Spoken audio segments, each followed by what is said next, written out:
Často dostávame otázky ako: môže ma mGuard chrániť z inej miestnosti? Odpoveď je, že záleží. Kovy a iné reflexné materiály ako hliník, elektrické káble a sklo môžu rušiť harmonické frekvencie mGuardu. Takže to naozaj závisí od konštrukcie stien medzi miestnosťami. Aby ste maximalizovali pokrytie mGuardu, musíte robiť 3 veci. Poprvé, umiestnite ho na otvorené a centrálne miesto v miestnosti.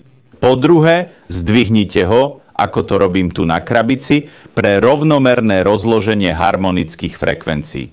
Po tretie, vyhýbajte sa miestam s vysokým statickým nábojom, ktoré môžu ovplyvniť frekvencie mGuardu. Tieto 3 veci zabezpečia maximálne pokrytie. Napriek tomu zvážte viac mGuardov doma či v práci, aby ste boli všade chránení. Jasné? Ak budete dodržiavať tieto tipy, využijete mGuard naplno.